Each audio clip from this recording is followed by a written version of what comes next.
Anyone know who this guy is? Ed White. Excellent. Thank you very much. Ed White, the first American astronaut to walk in space. And I'm showing you this because I want to illustrate this point of uncertainty again and the importance of disruption. When they first put a man in a spacesuit in outer space, they really had no idea what would happen. The Russians were the first to do this, by the way, not the Americans. And the Russian cosmonaut actually had a very serious problem with the spacesuit, which is that when he left the capsule, the damn thing, being pressurized as it was, got so big that he couldn't get back in the capsule. He wouldn't fit back in the door. And you're saying, well, that's pretty silly. Couldn't they have figured this out? The answer is no. They didn't know what the rules were. When Ed White took his infamous spacewalk, which he was gleeful about. I mean, they had a tough time getting him back in the spacecraft. He was enjoying himself so much.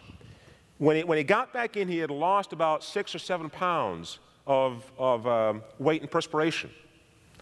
And when NASA found out about this, their response was, well, you were very excited.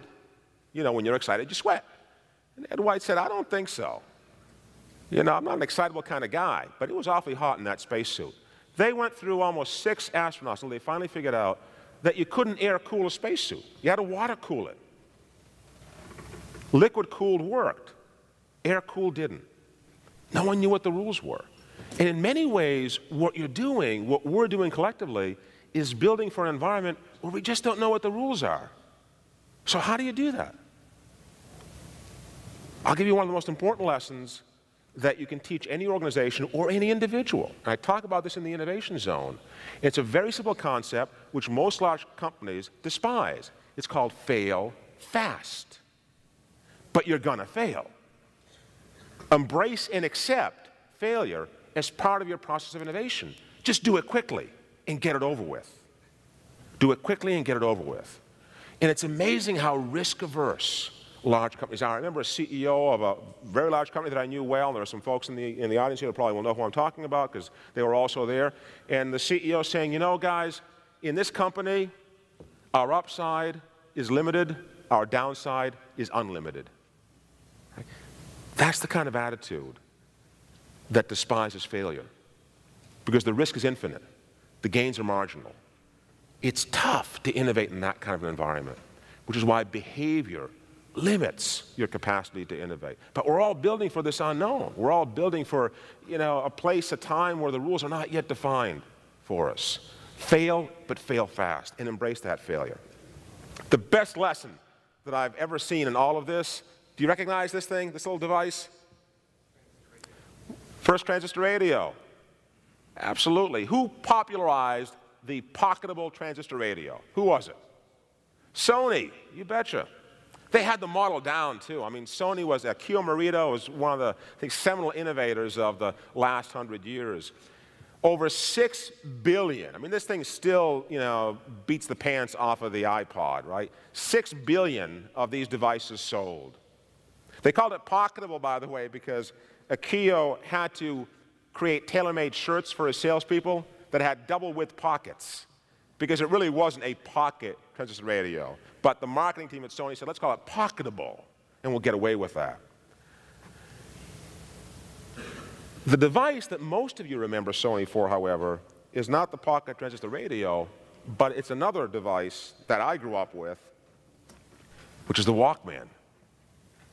Talk about innovation. You know, Sony went to its competitors and said, we think this would be a good idea, and its competitors said, you're nuts. Small headphones? Come on. No one wants small headphones. You know, I remember my headphones when I was a kid. You needed a neck brace to put these things on, right? Big was better and heavy, and there was only a 6-foot cord because you weren't going to leave the living room with headphones on. It didn't make sense. Certainly not to go out and play in traffic and, you know, walk around and be with other people with headphones on. I mean, the behaviors didn't make sense. Sony said, well, that's okay. Let's try it in the marketplace. And ultimately, they created a model, a consumer model, that to this day really defines high tech, from the consumer standpoint anyway. They bought the record labels, they bought the talent, they owned the music industry. They owned it. And what happened? This happened. Along comes Apple. When did they introduce the iPod? What year was it? 2001. Not a good time, right? From an economic standpoint, not a good time. Innovators double down when the economy goes downhill. They double down. Apple's a great example of that. I mean, some of the companies in here as well are great examples of that. You double down when the industry plummets. So they come to market with a device that was going to revolutionize the music industry. This would be the equivalent of buying a high-performance luxury car from Maytag. Right? They had no business in the music industry. Sony owned it. Sony owned it. Sony had become so complex that they were producing CDs that had digital rights management that would not allow the CD to play on a Sony disc player. That's how complex they had gotten. And along comes Apple and says, you know what, we're going to simplify this entire marketplace. And we're going to change not the technology, because Apple didn't invent any of this. They acquired all of it, some of it even from Sony. We're going to simplify the marketplace, and we're going to change not the technology, but we're going to change the behavior. And that, in fact, is what's happened. I mean, real innovation, you measure it by the impact it has on behavior, not by the impact it has on technology. And then along comes Flip, does the same thing. Gets acquired by Cisco for what, almost, was it $500 million or thereabouts, Carlos? Along comes Flip. And, remember now, this is at a point when the video cam manufacturers are all creating complexity on top of complexity on top of complexity. I mean, the more buttons, bells and whistles and menus your camcorder had, the better it was, right? The greater the value. And along comes Flip and says, you know what, we're not even going to give you a zoom. We're just going to give you a little dongle to plug it into your USB. Changed not the technology, changed the behavior. I'm not saying there's not inventive stuff in all of this. There is. But the real innovation is in how these things change the way that we behave, not the way that they change the technology. So, we're growing up in this incredible age of uncertainty. We're surrounded by it. And the question ends up being, what generation do you fall in? How does this uncertainty affect you? And it affects all of us in different ways, but there are a few ways I'm going to share with you that I think we can sort of quiz ourselves to see which of these generations we fall into. And it's not based on age. I refuse to believe that this generational issue is based just on age. It's based on how we behave. So what are you? Well, let me give you a few questions, and you tell me what you are. So we did a survey at Delphi not quite a year ago, where we asked, one of the questions we asked was this question here. My daughter, I'll tell you how much I believe in the stuff I'm talking about. My 15-year-old daughter will proof all of the survey work that we do. I'll have her take the surveys, the Delphi surveys, because I want her point of view. I want the point of view of someone who doesn't have to ask what generation am I in. So she read this question, and she said, Dad, that's ridiculous. I would never call you. I would text you. Of course. Of course. I'm stuck. I'm stuck. I mean, it's painful for me to get unstuck, but you've got to do it. The only way you do it is by seeing the world through their eyes. I'll put a few more of these up here with you. I mean, this stuff is laughable. It's interesting because, we're all going through it. And we're all feeling the pressure, the social pressure. How many Facebook friends do you have? How many Facebook friends do I have? When's the last time you had a panic attack? It was probably related to leaving your cell phone at home. I mean, these are things that we're all experiencing. Do you feel this way? Do you get really competitive with your friends about the number of followers you have on Twitter or the number of Facebook friends that you have? I mean, these are things that are surprising all of us. We're being blindsided by this. Got a question for you. When you get up in the morning, is email one of the first or second things you do the minute you get out of bed? Raise your hand. Email, first or second thing. Isn't that wild? For how many of you is it the first thing you do before anything else? Okay.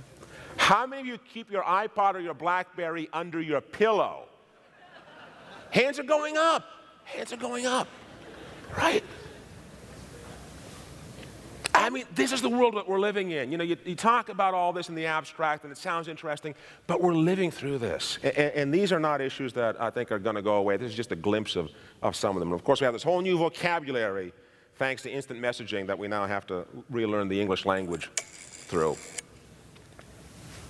We are at a point, from a technology standpoint, I think, where the machines we've built are accelerating so fast that we just don't know how to keep up with them in terms of our behaviors.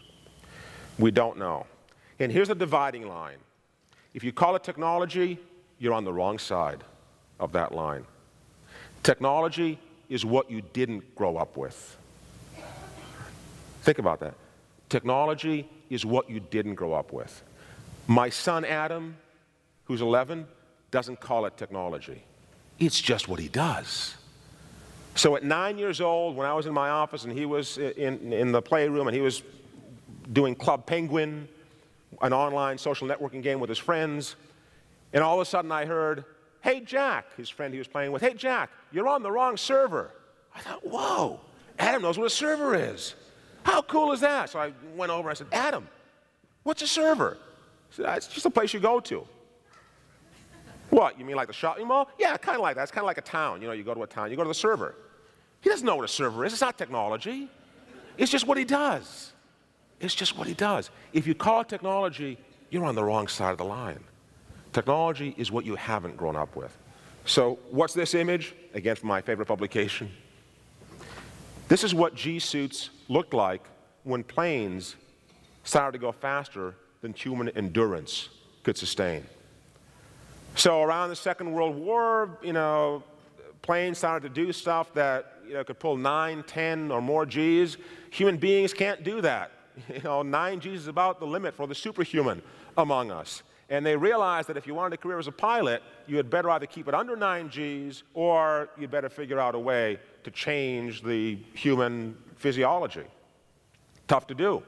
So this is one of the early pressure suits they created to help do that. Why do I point this out? Because today when I think of technologists, when I look at IT individuals, I see them in these suits. They can't focus on the mission objective. They can't focus on getting the job done because they're trying just to keep the damn lights on. The technology is so complex that they can't do what they're really good at. They can't express their core competency, the stuff we were talking about earlier, because they're too busy making the mechanics of the thing work. And we're right at the cusp of that. We're at the cusp where we're going to build, hopefully, and I do believe this, we're going to build the technologies that allow us to focus on what we're really good at, which is not playing with technology, right? It's doing what we do well as individuals.